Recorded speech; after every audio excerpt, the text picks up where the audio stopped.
Well, hello then, I do hope you're all well. Yes, it's that time of...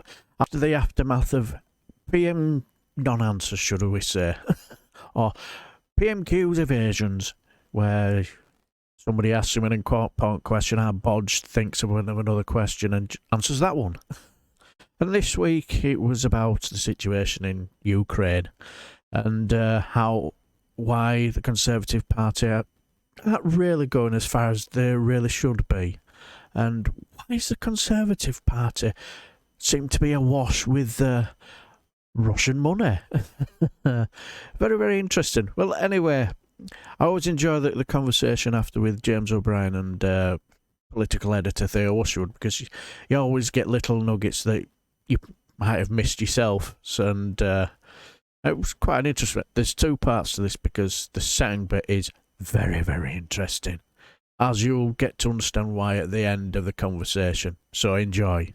It is 21 minutes after 12, and Caroline Luke has just asked a question about that Russia report that we were referring to for much of the first hour, so we'll get that clipped up for you, both the question and whatever answer Boris Johnson gave. And I say whatever answer Boris Johnson gave because, of course, in response to Ian Blackford just then, he not only claimed that there's nothing questionable about Conservative donors who have British passports, that somehow means they can't be described as Russian oligarchs, which is both technically and literally untrue.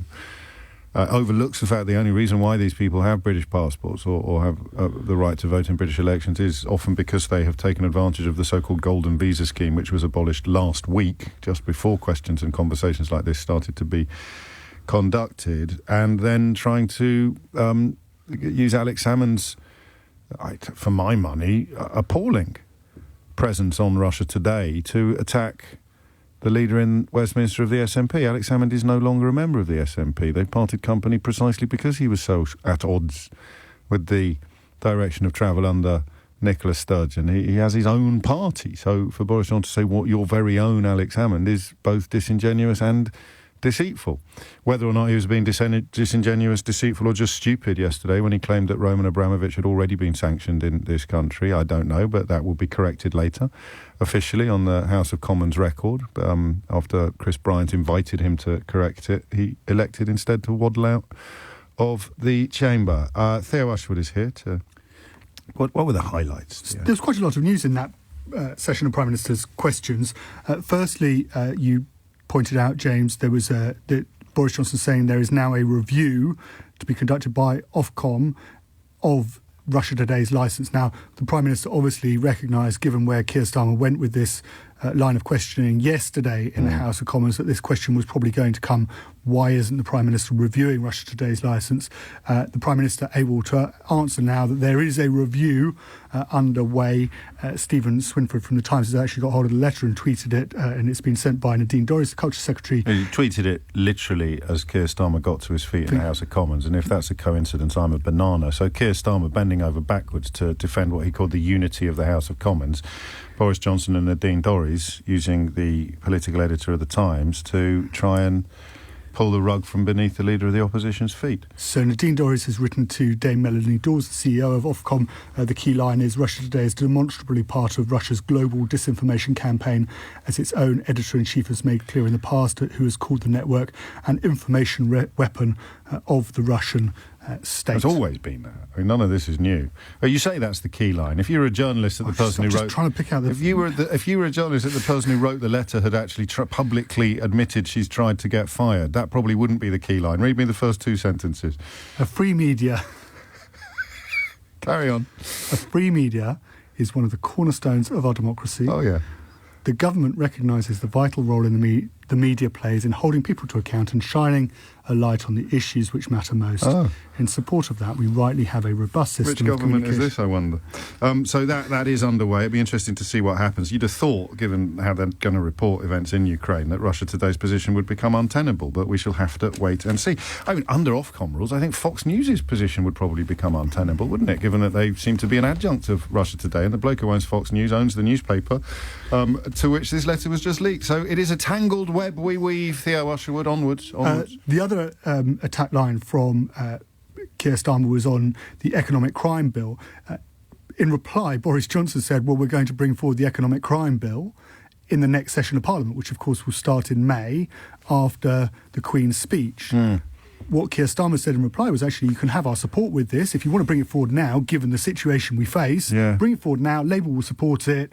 The inference being, of course, that we can get it through the House of Commons, get it through the House of Lords, and onto the statute books within a couple of months. Again, in very good faith, saying we'll help you get this done. Why don't you want to do it now? And Johnson, of course, is responding with comments about members of the Chinese Communist Party while talking more or less undiluted gibberish about the strength of the sanctions they've introduced as a consequence of the re-invasion of Ukraine. And the third, just to provide some context to the third line of attack from Keir Starmer, he was making the point about the elections bill, which is currently making its way through Parliament. Now, under the current rules, political parties can't accept donations from expats living overseas who've been living overseas for more than 15 years, because they're obviously not allowed on the electoral roll. The elections bill gets rid of that provision. So it's scrapping that 15-year time limit, and it will effectively allow any expat living overseas to become part of the electoral roll and therefore make political donations to political parties during elections. And the point that Keir Starmer is making is that by taking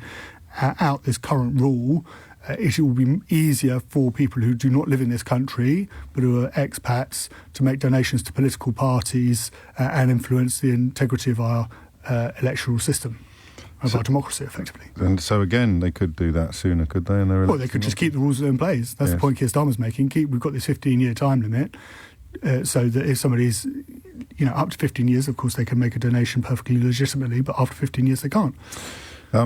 Just one example. We do not raise money from Russian oligarchs, says Boris Johnson. One of the Conservative Party's biggest donors is Lyubov Chernukin, whose wealth comes from her husband Vladimir, who was secretly funded by a Russian oligarch with close ties to Putin, all of which is on the record. So I don't know. I mean, where do we go next with things being said in the House of Commons that are categorically, immediately and demonstrably untrue, but no one, of course, is allowed to call him a liar? So there will be a clarification later in the form of a on the other oligarch. Yes. And you can't... Who hasn't been sanctioned. Yes. And of course, Boris Johnson said he had been sanctioned and therefore he'll have to clarify. Should we hear Caroline Lucas's question about the Russia report, please? When you're ready. No? No. That's all right. Don't worry. We'll play it after the news, I think. So, yes, one thing I took from that, you could tell very much definitely that our bod just trying to act like the Winston Churchill. I'm more like our Wurzel Churchill now. Nobody on this who watches this channel is fooled.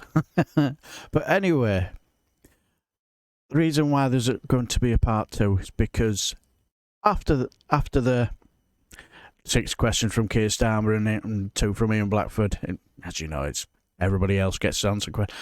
That's where the fun really began. So, without further ado, I will let you know that there will be a part 2 coming up very soon. So, enjoy.